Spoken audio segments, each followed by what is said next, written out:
जी जी हम तो धर्म से हम क्या मतलब है, धर्म से हमको क्या मतलब है सर। हम तो यही देख रहे ना, आंखें खुल रही है जनता की। 2024 में सर बेरोजगार युवा अपना ताकत दिखा देगा सबको। अच्छा, मंदिर मस्जिद नहीं करोगे? जी मस्जिद नहीं करोगे? नहीं 2024 में नहीं सर, बेरोजगार युवा विकास कर रहे हैं सर, हमें मंदिर मस्जिद से कोई मतलब नहीं है सर। नहीं है ना। अब रोजगार याद आ रहा है ना।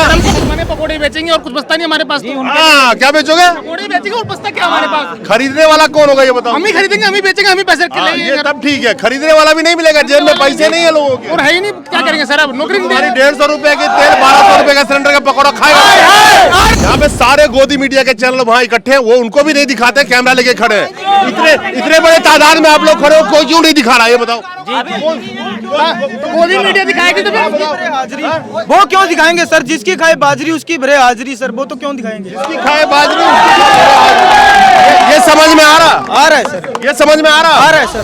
64% जनसंख्या युवाओं की है, जो युवा रोड पे है, लेकिन गोदी मीडिया के कैमरे में इनके लिए कोई जगह नहीं है। खैर, जब इतने बड़े पहलवानों के लिए जगह नहीं है उनके कैमरे में, तो ये तो बेरोजगार चिल्लाने आए हैं, इनके लिए कौन सा जगह है?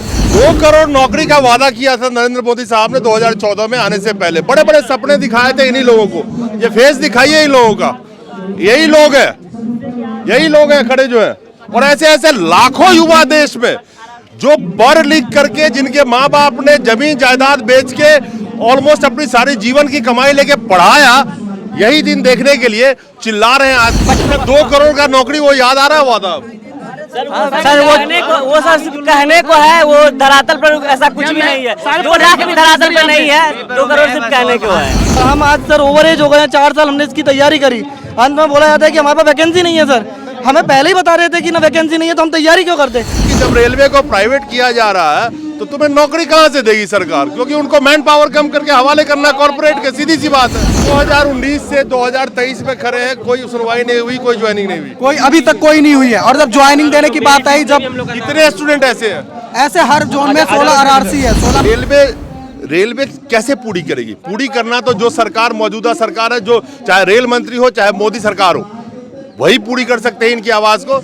लेकिन इन्हीं के राज्य में चुनाव आने दीजिए, इन्हीं से फिर वादा करेंगे, आओ युवाओं मेरे साथ, सब दूर हो जाएगा तकलीफ तुम्हारी, तुम्हें अपॉइंटमेंट भी मिल जाएगा। दोस्तों नमस्कार, ये हमारे इस देश के नवयुवक हैं, वो नवयुवक जिनकी आबादी आज के वक्त में 64% है। नरेंद्र मोदी हाय हाय, रेलवे हाय हाय के नारे लगा रहे हैं। इनके साथ क्या धोखा हुआ पहले तो ये समझते हैं। क्या हो गया? क्यों हाय हाय, क्यों बाय बाय कर रहे हो? सर ये जो रेलवे ग्रुप डी की रिक्रूटमेंट है, ये आई थी सर 2019 में वैकेंसी आई थी। उसके बाद बीच में कोविड आया। ये लोग पहले एग्जाम नहीं करा रहे थे, कोविड का बहाना दे करके सब कुछ हो रहा था उस समय। लेकिन केवल एग्जाम के नाम पे सर ये लोग एग्जाम नहीं करा रहे थे, बस हमें बस हवाला दिया जा रहा था कि अब होगा, एक नोटिफिकेशन बीच में निकाल दे रहे थे, लेकिन एग्जाम ये लोग नहीं करा रहे थे। किसी जैसे तैसे करके हमने ट्विटर पे प्रोटेस्ट करके जैसे तैसे हमने एग्जाम करवाया। एग्जाम हुआ, सब कुछ ठीक हुआ, हमने एग्जाम भी पास किया। पीईटी जो फिजिकल था वो भी हमने पास किया, डॉक्यूमेंट वेरिफिकेशन, मेडिकल भी हमने पास किया। मेडिकल में सर इसमें जो वैकेंसी है वो A2 मेडिकल स्टैंडर्ड की है, A3 है, B1 है और B2 और C1 तक की वैकेंसी है इसमें। जिसमें उसमें सर क्या हुआ कि सारे मेडिकल स्टैंडर्ड के लिए उसमें एकदम एक वैकेंसी अच्छी खासी थी। उसके बाद इन लोगों ने क्या किया कि मेडिकल वैकेंसी जो है इसको रिवाइज करके क्या किया कि जो लो मेडिकल स्टैंडर्ड वाली सीट जो थी B2 और C1 वाली, जिसमें जनरली सबसे ज़्यादा जो कलर ब्लाइंडनेस वाले कैंडिडेट्स आते हैं, उनकी पोस्ट को क्या किया गया, इन लोगों ने घटा दिया। और वो भी इन लोगों ने उस समय पे घटाया जब हमने सब कुछ कर लिया। आपको अगर पोस्ट घटाना तो आप शुरू में कर देते, हम तैयारी नहीं करते, हम पढ़ाई 2019 से 2023 में खड़े हैं, कोई सुनवाई नहीं हुई, कोई ज्वाइनिंग नहीं हुई, कोई अभी तक कोई नहीं हुई है। और जब ज्वाइनिंग देने की बात आई, जब कितने स्टूडेंट ऐसे हैं? ऐसे हर जोन में 16 आरआरसी है। 16 आरआरसी हर जोन में कम से कम 700 से 800 स्टूडेंट हैं। अब सर इन्होंने क्या किया, जब हर सब कुछ इनके कराने के बाद जब लास्ट में जॉब देने की बात आई, तो ये लोग क्या कर रहे हैं कि उस समय वैकेंसी को सारे रिवाइज कर रहे हैं। जॉब देने से मतलब नोटिफिकेशन जब जैसे ही पैनल लिस्ट जारी हो रहा है, 1 घंटे 2 घंटे पहले ये लोग क्या कर रहे हैं, वैकेंसी रिवाइज कर दे रहे हैं। 2 दिन 4 दिन पहले वैकेंसी रिवाइज कर। अब हमारी इसमें क्या गलती है? अगर आपको रिवाइज करना था वैकेंसी तो आप पहले करते, जब नोटिफिकेशन 2019 में निकली थी आप उस समय करते। अगर आपको पर्टिकुलरली एक B2 और C1 वाले को टारगेट करना था तो आप उस समय लिख देते ना, नोटिफिकेशन में मेंशन कर देते कि हम आगे जाके B2 C1 वाले को करेंगे। आप लास्ट में कर रहे हो B2 C1 वाले को। ये कई ऐसे कैटेगरी हैं जिसके स्टूडेंट्स आते हैं, उनके साथ सेम प्रॉब्लम है। मुझे ये बताओ कि जब रेलवे को प्राइवेट किया जा रहा है तो तुम्हें नौकरी कहाँ से देगी सरकार, क्योंकि उनको मैन पावर कम करके हवाले करना कॉर्पोरेट के, सीधी सी बात है। सर जब होगा तो होगा, लेकिन सबसे पहले अभी तो कुछ हुआ नहीं है ना। अभी तो हमारा रेलवे में है, अभी हमारा 2019 का, तो हमें तो अभी चाहिए ना। जब होगा तो वो देखा जाएगा। जी सर, नोटिफिकेशन निकलता है जब मेन चीज B2C1 कैटेगरी की पोस्टें रिवाइज की जाए और दूसरी कैटेगरी की भी पोस्ट रिवाइज करके घटा सकते हैं, पर सर B2C1 को ही, कलर विजन वालों को ही वैकेंसी रिड्यूस किया जा रहा है। बाकी कैटेगरी की वैकेंसी रिड्यूस क्यों नहीं किया जा रहा है? इसी B2C1 मेडिकल स्टैंडर्ड कैटेगरी को ही रिवाइज करके वैकेंसी रिड्यूस किया जा रहा है। 2 करोड़ नौकरी का वादा किया था नरेंद्र मोदी साहब ने 2014 में आने से पहले। बड़े बड़े सपने दिखाए थे इन्हीं लोगों को। ये फेस दिखाइए इन लोगों का, यही लोग हैं खड़े जो हैं। और ऐसे ऐसे लाखों युवा देश में जो पढ़ लिख करके, जिनके माँ बाप ने जमीन जायदाद बेच के ऑलमोस्ट अपनी सारी जीवन की कमाई लेके पढ़ाया, यही दिन देखने के लिए चिल्ला रहे हैं आज के वक्त में justice for B2 and C1 medical standard candidate. हाँ जी, कहाँ बताइए आप। सर एक छात्र सर 4 साल अपनी दिन रात जग के नींद खराब करता है सर, पढ़ाई करता है, उसके बाद हम फिजिकल के लिए भगते हैं सर, मेडिकल पास करते हैं सर, उसके बाद अंत में क्या होता है, वैकेंसी खत्म करके हम सबको बेरोजगार कर दिया जाता है सर। सर आज की डेट में हम पूरे ऑल ओवर इंडिया से सर स्टूडेंट आए हैं और हम आज सर ओवर एज हो गए हैं। 4 साल हमने इसकी तैयारी करी, अंत में बोला जाता है कि हमारे पास वैकेंसी नहीं है सर। हमें पहले ही बता रहे थे कि ना वैकेंसी नहीं है, तो हम तैयारी क्यों करते सर? आज हमारे पास सुसाइड करने के अलावा कोई चारा नहीं बचा है सर। हम यहाँ पे तब तक बैठे रहेंगे जब तक रेल मंत्रालय हमारी बात नहीं सुनेगा और एक एक को ज्वाइनिंग नहीं देगा सर, वरना हम सर यहाँ पे भूख।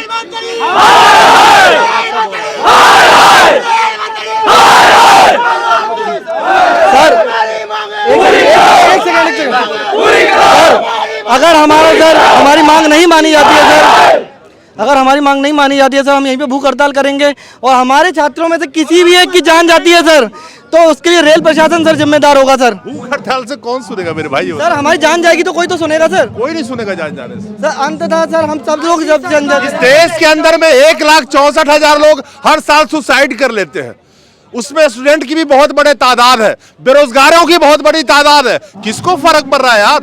और 4 साल आपने बोला ना, जो आपसे झूठे वादे और जुमला पढ़ के 5 साल के लिए आ जाते हैं, बैठ जाते हैं कुर्सी पे, उनको जीवन भर सारे फैसिलिटी मिलते हैं, पेंशन से लेके घर तक मिलेंगे, क्या फर्क पड़ेगा उन्हें? सब फर्क अब किसी को पढ़े या नहीं पढ़े सर, पर ये इतिहास के पन्नों में लिखा जाएगा सर कि एक जगह पे जंतर मंतर पे 200 विद्यार्थियों ने, 200 होनहार भविष्य जो देश का है, उनने एक साथ जान दी सर। ये हम मैसेज पहुंचा देंगे सर, चाहे हमारी फिर हो नहीं। इतिहास के पन्ने फाड़ दिए जाएंगे मेरे दोस्त, जैसे इतिहास गायब किया जा रहा है आज की डेट में। क्या करोगे इतिहास में? इतिहास में मैं आपको नौजवान हूं, आप सब लोग लड़ने के नाम पे इतिहास बनाओ, ना कि ये बोलो कि मैं मर जाऊंगा। मैं लड़ाई लड़ने का जज्बा रखो। लड़ेंगे सर, लड़ेंगे सर, अंत तक लड़ेंगे सर इनसे। जब तक सर हमारी मांग पूरी नहीं होती हम यहाँ से नहीं हिलेंगे सर, तब तक लड़ेंगे।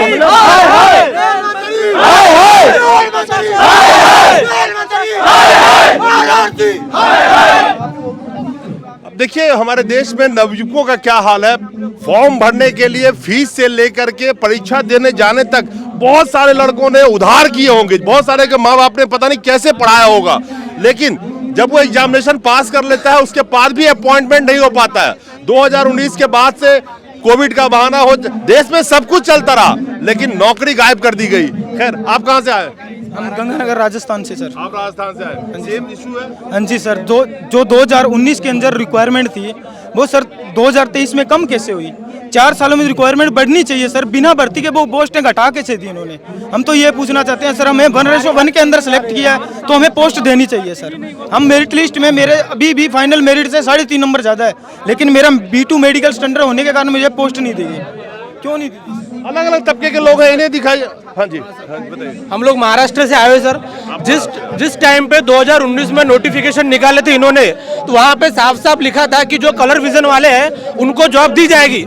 जब ये 4 साल बीते, हम लोगों ने CPT एग्जाम निकाली, PET निकाला, डॉक्यूमेंट वेरिफिकेशन और मेडिकल भी निकाला, और हम लोग यहाँ तक कि मेरिट के स्टूडेंट है सर, फिर भी हम लोग को B2 C1 की जॉब नहीं दी जा रही है, और हम लोग की वैकेंसी रिवाइज करके सिर्फ B2 और C1 को ही टारगेट किया जा रहा है। सर यहाँ पे ये जो ग्रुप डी की जॉब है, इसमें कोई MLA, कोई IPS, कोई IAS, कोई मिनिस्टर का लड़का नहीं भरता सर।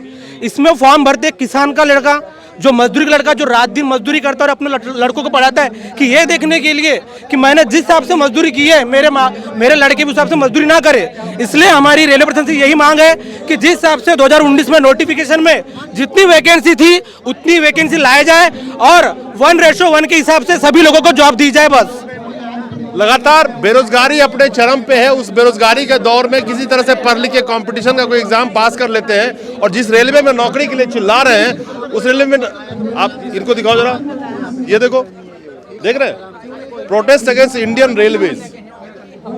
किससे नौकरी मांग रहे हो? जी 1:1 में सर मेडिकल हुआ था तो हमें 1:1 वो समझ गया, ये किससे रेलवे कौन नौकरी देगा? रेलवे में डीएमआरए ऑफिस जो मेन अधिकारी हैं वहाँ के, अब वो कुछ जवाब भी नहीं दे रहे हैं सर, आज भी अभी नहीं आ रहे हैं, पता नहीं। हम लोग यहाँ बैठे हैं, फिट होने के बाद भी जॉब नहीं दी जा रही है, गलत आरक्षण लागू किया जा रहा है। दिल्ली एनआरसी में गलत आरक्षण लागू किया जा रहा है, वर्टिकल होना चाहिए, हॉरिजॉन्टल लागू करके हमें बाहर निकाला जा रहा है। सुप्रीम कोर्ट के आदेश का उल्लंघन किया जा रहा है और सीट को इन्होंने सेट अपने अनुसार धांधली करने के लिए इन्होंने बचा के। गुवाहाटी और चेन्नई बोर्ड ने सही तरीके से पैनल जारी किया है, इन्होंने पैनल नहीं जारी किया, इन्होंने सर केवल स्टेटस चेक किया है, यानी स्टेटस जारी किया है और ये ना पता चल रहा है कि कितने बच्चों 2 करोड़ का नौकरी वो याद आ रहा हुआ था सर। वो सर कहने को है, वो धरातल पर ऐसा कुछ भी नहीं है, 2 लाख भी धरातल पर नहीं है, 2 करोड़ सिर्फ कहने को है। यहाँ ये बात भी बच्चे हैं, फुल क्वालिफाइड है, क्वालिफाइड बच्चे हैं यहाँ पे सारे भीड़ में खड़े हुए हैं। ये इन्होंने हमें नौकरी नहीं मिल रही सर, तो बाकी का क्या बताएंगे हम आप लोग को? इन्होंने सर पहले रिटर्न निकाला, फिर पेट निकाला, फिजिकल निकाला, इसके बाद डीबी, फिर मेडिकल, इसके बाद भी इन्हें बाहर किया जा रहा है ज्वाइनिंग के टाइम। प्रधानमंत्री की बात माने, पकौड़े बेचेंगे और कुछ बचता नहीं हमारे पास। क्या बेचोगे? पकौड़े बेचेंगे और बचता क्या हमारे पास? खरीदने वाला कौन होगा ये बताओ? हम ही खरीदेंगे, हम ही बेचेंगे, हम ही पैसे ये तब ठीक है, खरीदने वाला भी नहीं मिलेगा, जेब में पैसे नहीं है लोगों के। और है ही नहीं, क्या करेंगे सर? अब नौकरी 150 रुपए की तेल, 1200 रुपए का सिलेंडर का पकौड़ा खाएगा। महाधरना प्रदर्शन, श्री रेल मंत्री जी हमें रिहाई दो, कौन सुनेगा? लेकिन ये एक बात बता, एक बात बताओ, नौकरी की बात कर रहे हो, यहाँ पे सारे गोदी मीडिया के चैनल वहाँ इकट्ठे हैं, वो उनको भी नहीं दिखाते, कैमरा लेके खड़े हैं। इतने बड़े तादाद में आप लोग खड़े हो, कोई क्यों नहीं दिखा रहा है ये बताओ? गोदी मीडिया दिखाएगी तो हाजिरी वो क्यों दिखाएंगे सर? जिसकी खाए बाजरी उसकी भरे हाजिरी सर, वो तो क्यों दिखाएंगे? जिसकी खाए बाजरी ये समझ में आ रहा है सर, ये समझ में आ रहा है सर, आ रहा है, 5 साल से आ रहा है सर। आज बेटियां बैठी है ना, गोल्ड मेडलिस्ट है ना, इतना बड़ा मेडल का पूरा लिस्ट लगा रखा है ना, उनको दिखा रहे हैं। तो आपको कैसे दिखाएंगे ये बताओ? कौन सुनेगा आपकी? कोई नहीं सुनेगा सर। पढ़ाई करिए ना, करिए सर।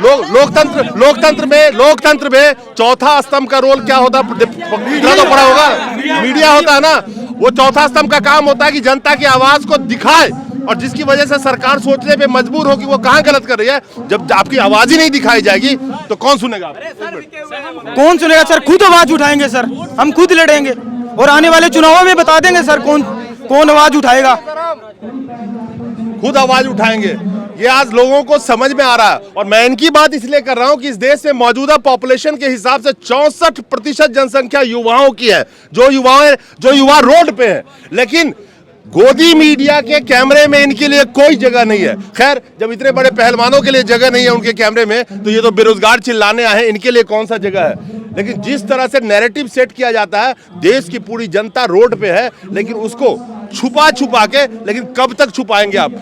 कब तक छुपाएंगे आप? 2024 में सर बेरोजगार युवा अपना ताकत दिखा देगा सबको। अच्छा, मंदिर मस्जिद नहीं करोगे? जी मंदिर नहीं करोगे? नहीं, 2024 में नहीं सर, बेरोजगार युवा विकास कर रहे हैं सर, हमें मंदिर मस्जिद से कोई मतलब नहीं है सर। नहीं है ना, अब रोजगार याद आ रहा है ना। हमको मानते हैं, लेकिन इतना नहीं मानते कि हम भूखे मर जाएं। नहीं, सब धर्म का पालन करें, कौन मना कर रहा है? सर हम सब धर्म को मानते हैं, सबकी इज्जत करते हैं। जी हम तो धर्म से क्या मतलब है? धर्म से हमको क्या मतलब है सर? हम तो यही देख रहे हैं ना, आंखें खुल रही है जनता की। कुल मिलाकर के जिस नैरेटिव, बेरोजगारी, गरीबी, देश में तो मिडिल क्लास कोई बचा नहीं, सब निम्न वर्गीय हो चुके हैं। लेकिन सवाल यह है कि जो युवा आज के वक्त में देश के भविष्य है, अगले 20-25 सालों तक उनका भविष्य ही अंधकार में है। और खास करके ये वो युवा हैं जिन्होंने पढ़ाई लिखाई करके एग्जाम पास किया और अपॉइंटमेंट के लिए भी धरना दे रहे हैं, लेकिन कोई सुनने वाला नहीं है। आखिर में बताइए कि क्या करोगे अगर सरकार नहीं सुनेगी तो? सर सबसे पहली बात कि हम एक मिनट सबसे पहले सर कि अगर नहीं करेगी तो ये लोग आज तक जितना मुद्दा चलाते आए हैं कि पहले मंदिर मस्जिद को लेकर के बात करेंगे, कभी पाकिस्तान को बात करेंगे, लेकिन अगले बार जो इलेक्शन होगा 2024 का तो सारे युवा केवल रोजगारी को लेकर के इलेक्शन करेंगे अपना। देखिए बहुत बड़ी बात है, युवाओं के ठीक है गलतियां होती है, सरकार किसी की भी हो, राजनीतिक पार्टी कोई भी हो, मुद्दे की बात देश में होनी चाहिए। और जब मुद्दों की बात जनता के पकड़ में आ जाती है ना तो जनता जाग जाती है। इन्हें भी पता है ये अपना भविष्य बनाना है। माता पिता ने बहुत सारे सपने देखे इन बच्चों को लेकर के, सारे बच्चे खड़े हैं जो ये सोच के पढ़ लिख के सोचते आगे बढ़े कि अपने माता पिता के लिए भी कुछ कर पाएंगे, अपने भविष्य के लिए कुछ कर पाएंगे। लेकिन जब अब वो नहीं हो पा रहा है, जो जितने भी वादे किए गए थे जो पूरे नहीं किए जा रहे हैं, लेकिन उन वादों पे जो जिसको सवाल पूछना चाहिए था वो गोदी मीडिया सवाल भी नहीं करता उससे। तो आखिर अब लगता है कि ये युवा रोड पे उतर चुके हैं। और कितने ये महाराष्ट्र से हैं, ये राजस्थान से हैं, और किस स्टेट के लोग हैं?